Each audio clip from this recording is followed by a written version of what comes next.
4.2. ¿Será posible que nuestra civilización occidental haya renacido en varias ocasiones con ciertas características hereditarias, aunque con nuevo carácter y forma nueva? Sí, es posible que lo que nos parece ser una sola civilización es, de hecho, un desfile de varias generaciones sucesivas de civilizaciones, cada una de las cuales con una duración orgánica tan definida y limitada como la señalada al hombre por la naturaleza. Y entonces, ¿cómo se puede estimar el tiempo de una civilización? Quizás se pueda encontrar un indicio si se trata de descubrir cómo se concibe y se hace nacer una civilización. Si bien se ha dicho que los hombres son sus células, también se dice que ha existido cierta categoría invisible de hombres. De esos pocos espíritus conscientes que han influido a miles y millones de hombres, la historia recoge testimonio que tales hombres han sido, para los comunes, la célula ordinaria de los tejidos y que han originado civilizaciones del modo como un espermatozoide en su unión con el óvulo da lugar a un nuevo ser humano. Y se dice que la vida y la labor de esos hombres representan la concepción de nuestras culturas. Pero esto no significa que todos los hombres con ese nivel de existencia hayan fundado nuevas civilizaciones, como no todas las células del esperma generan hombres. El tiempo, las condiciones y la materia prima del mundo en derredor deben ser los adecuados y estar dispuestos para la germinación. Es muy difícil referir una cultura nueva hasta un solo hombre, al igual que lo es el estudiar la historia del embrión humano antes de que tenga 8 días, no obstante que ya contiene algunos cientos de células. Es un extraño principio el que, mientras más alto sea el nivel del fundador, es más desapercibido. Así sucedió con Jesús Cristo, de quien se dice fue el fundador de Occidente y de quien no se tiene, aparte de los evangelios, ninguna huella histórica. Ahora bien, si un hombre superior es a una civilización lo que una célula reproductora es a la vida humana, entonces se debería esperar una multiplicación análoga de las diferentes fases del ciclo de la vida en la proporción de uno a otro organismo.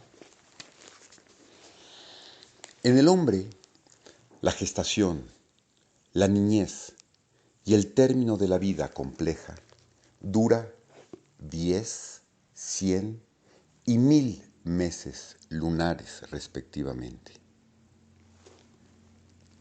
Se propone estos meses lunares, o bien 8, 80 y 800 años, como las fases correspondientes de una cultura. El primer periodo o de gestación es el invisible, transcurrido en las entrañas de la madre, en el caso del embrión, y en el caso del fundador de una cultura, en alguna oculta incubación, monasterio, desierto, escuela oculta o algún maestro en el exilio. Los estados, en cambio, no son de gran importancia orgánica. Es la civilización la que constituye un ser orgánico, como sucedió con las civilizaciones griega, romana, cristiana medieval, del Renacimiento o maya. El profesor Toynbee, A Study of History, Arnold,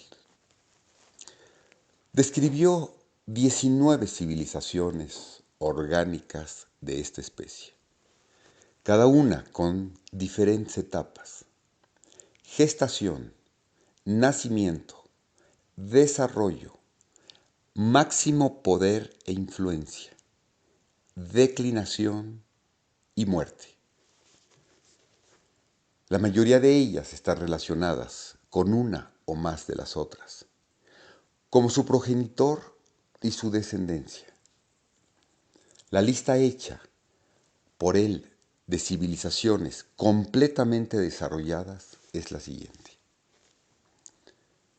occidental, ortodoxa, iránica, arábiga, hindú, de lejano oriente, helénica, siria, índica, cínica, minoa, sumérica, hitita, babilónica, egipcia, andeana, mexicana, yucateca y maya. Mencionó también otras 3 y luego 2 más: los esquimales, polinesios y nómadas, que no llegaron a desarrollarse sino hasta cierto grado, mas permanecieron placenteramente detenidos en la edad escolar de la caza, pesca y trepamiento de árboles. Las otras 2, la cristiana irlandesa y la escandinava, fueron sacrificadas por otras en su juventud, ya que solo duraron cerca de 400 años. Veamos con esta idea los periodos de las civilizaciones. 8 años sería el periodo de gestación de ciertas ideas básicas de la nueva cultura. El fundador trabaja intensamente con su círculo interno de discípulos o alumnos, asimilándolos, por así decir, a sus propias ideas y hacia su propio nivel de ser. Se formula una enseñanza. Son redactados las escrituras, ciertos descubrimientos, inventos o códigos de ley se alcanzan. Se crea algún momento intensamente concentrado. Las leyes de Solón para los griegos, los evangelios para los primeros cristianos, el Corán para los árabes, que hasta los últimos días de esa cultura constituyen su ley e inspiración. El periodo de gestación de una civilización, es de notar, no es la vida del fundador, sino su década más intensa de creación y realizaciones. 80 años constituirán el periodo de expresión física de esas ideas o enseñanzas fundamentales y corresponderán a aquellos periodos de invención, descubrimiento y creación fabulosos, históricamente visibles al principio de cada verdadera civilización. Este es el trabajo de una vida del círculo inmediato del fundador. Para una cultura se contempla un florecimiento y difusión increíbles de la religión y la arquitectura. Para otra, la difusión del orden, la administración y la moral. Para una tercera, la abundancia de creación artística y descubrimientos científicos, etc. Detrás de cada una hay un modelo básico y conocimiento interno de una naturaleza oculta al conocimiento empírico. Un periodo de 700 u 800 años constituirá la vida total de la civilización, al final de la cual morirán sus ideas e instituciones fundamentales. Su personalidad, su edad de oro, en comparación con todo lo que viene después, parece extrañamente tedioso y pedestre. Posteriormente las generaciones la aprecian según su estado de ánimo, del modo como los hombres miran a su niñez, ya como la edad en que los milagros eran posibles, o como la edad que han superado para ingresar a la sabia desilusión de la edad adulta. La existencia de un periodo así explica también esos experimentos y repentinos florecimientos que, en un siglo o menos, surgen de la barbarie a la civilización y desaparecen con igual rapidez. Por ejemplo, la cultura pitagórica en Sicilia y el sur de Italia en los siglos 6 y 5 a.C. encumbró en aquellas tierras vírgenes los templos y ciudades más grandes del mundo griego y perfeccionó todo un sistema potencial de ciencia y filosofía, solo para ser borrada en la cúspide de sus realizaciones por la rival civilización romana procedente del norte. En el patrimonio del Mediterráneo occidental, entonces no había cabida para dos civilizaciones hermanas, y fue la pitagórica la que sucumbió.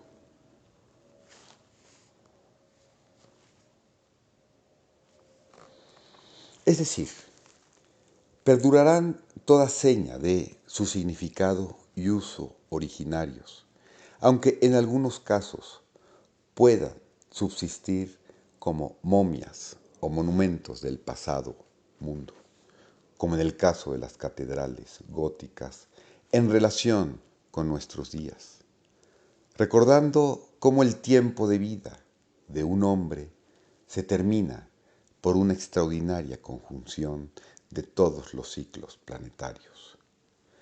Se debe preguntar si el periodo de vida de una civilización no corresponde también a algún gran ritmo cósmico, porque cualquier periodo que no la tiene será una invención y no un ser orgánico.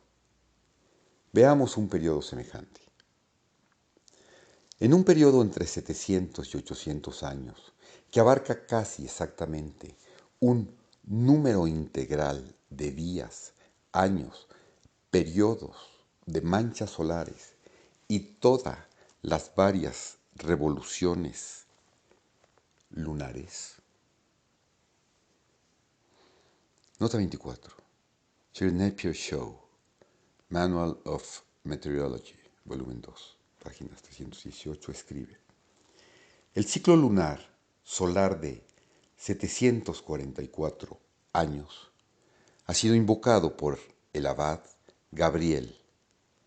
Combina 9.202 revoluciones sinódicas, 9.946 tropicales, 9.986 diacónicas, 9.862 anómalas, 40 revoluciones de nudo ascendente de la órbita lunar y 67 periodos de manchas solares.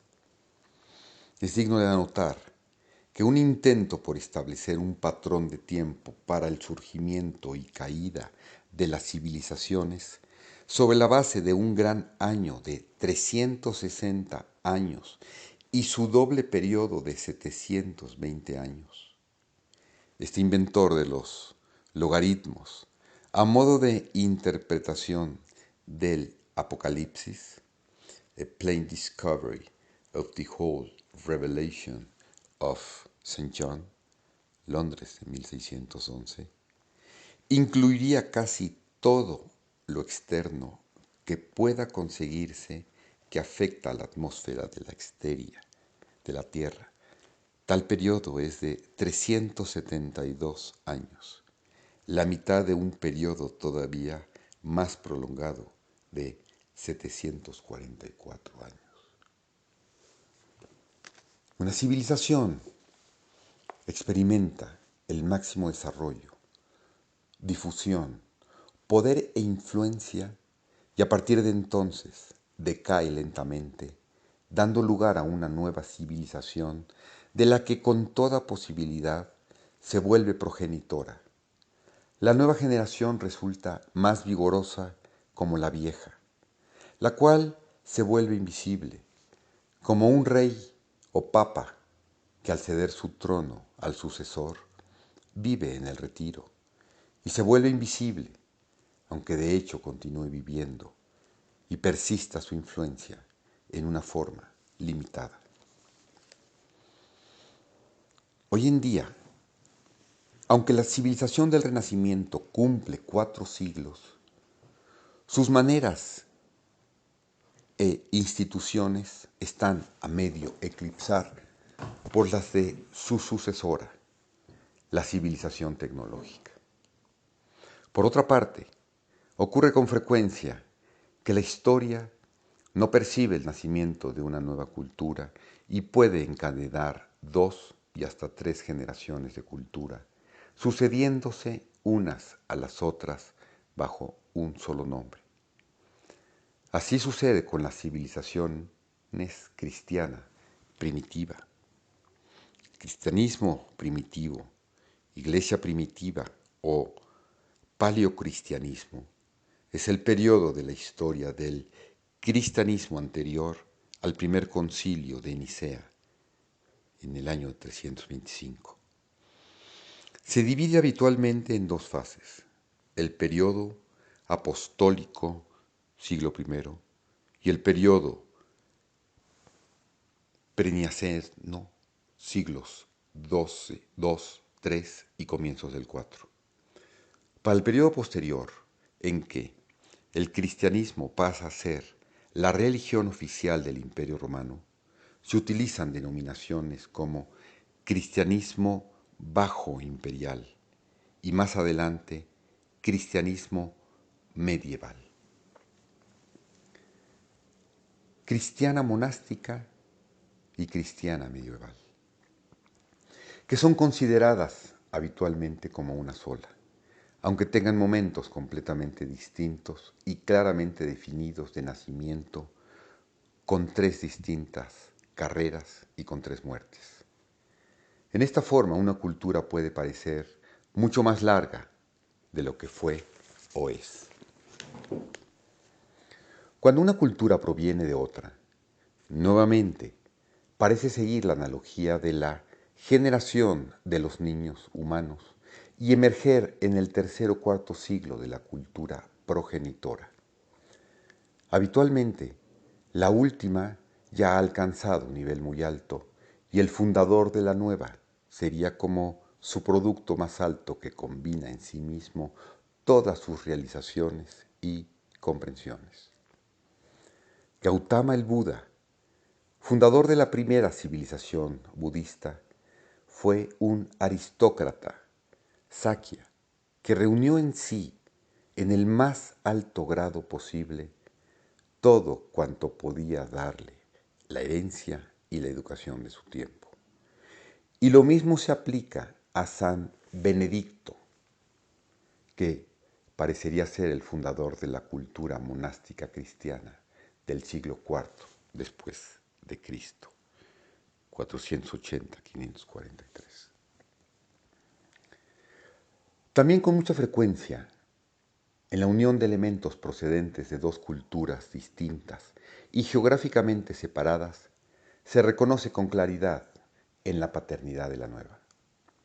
Así, aunque la cultura medieval cristiana nació en el siglo XI del cuerpo de la cultura monástica anterior, mostró señales de haber sido engendrada por el nuevo conocimiento y por la influencia de la brillante cultura maometana floreciente en España y el Medio Oriente. Pero el desarrollo completo de esta idea debió esperar siglos para su desarrollo.